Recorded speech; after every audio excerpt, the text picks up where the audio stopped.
Shalom, salam damai saudara-saudari yang dikasihi Tuhan. Salam jumpa kembali dalam santapan firman Tuhan. Semoga semuanya sehat dan harmoni bersama keluarga. Pada hari ini kita akan mendengar bacaan dan renungan daripada Injil Matius, bab 5 ayat 27 hingga 32. Inilah Injil suci menurut Matius.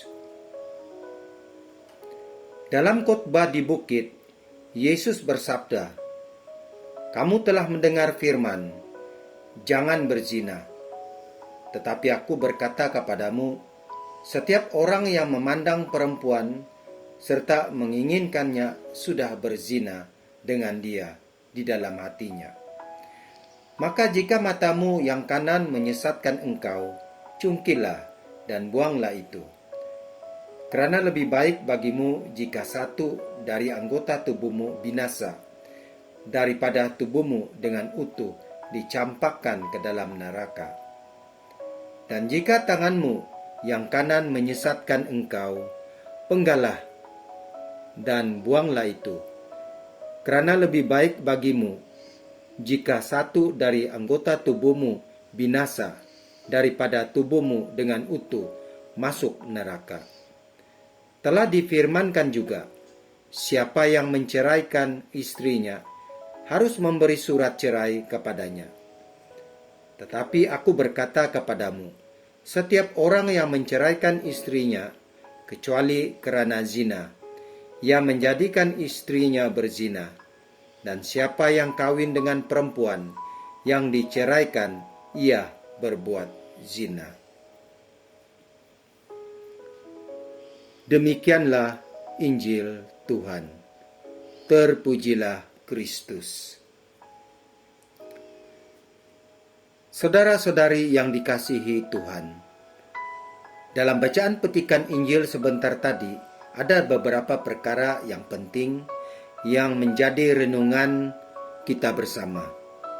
Antaranya Yesus Tuhan kita menyentuh dan mengingatkan kepada kita supaya hidup dalam kemurnian.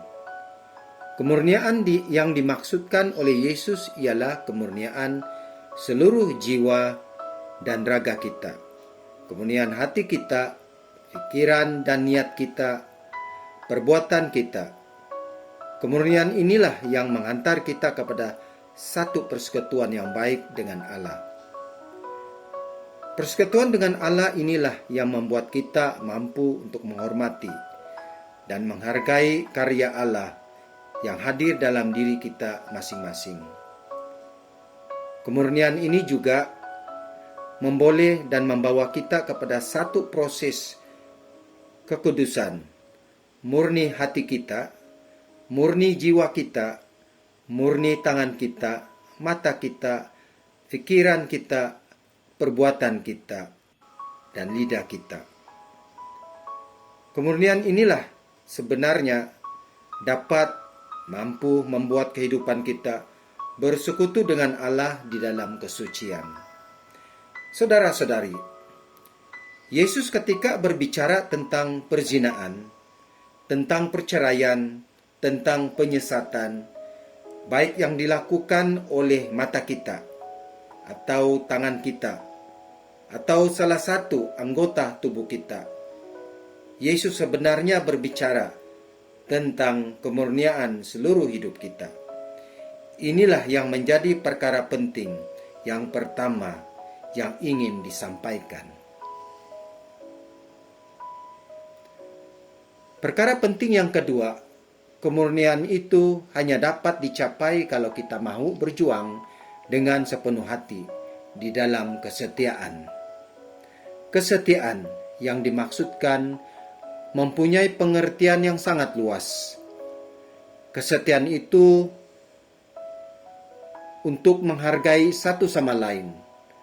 Kesetiaan untuk menghargai panggilan hidup kita. Kesetiaan untuk menghargai pelayanan kita. Kesetiaan untuk menghormati orang yang telah diutus Allah dalam kehidupan kita. Saudara-saudari, suami istri sebagai contoh. adalah satu panggilan hidup yang sangat mulia. Sebab perkawinan merupakan satu sakramen, tanda kehadiran Allah yang menguduskan ikatan cinta, ikatan perkawinan, dan ikatan perjanjian antara lelaki dan perempuan. Oleh itu, kesetiaan adalah satu perkara yang terpenting dalam hidup kita, yang jangan sekali kita abaikan. Setia kepada pasangan, setia kepada cinta, kepada Allah yang telah memanggil dan menyatukan. Saudara-saudari, inilah antara perkara yang dapat kita renungkan bersama hari ini, yang boleh menjadi bahagian dalam hidup kita. Semoga renungan kita pada hari ini mampu meneguhkan dan menguatkan panggilan hidup kita, meneguhkan iman kita sesuai dengan arah dan tujuan hidup yang benar. Semoga Tuhan yang Maha Pengasih memberkati kehidupan kita dan keluarga kita. Amin.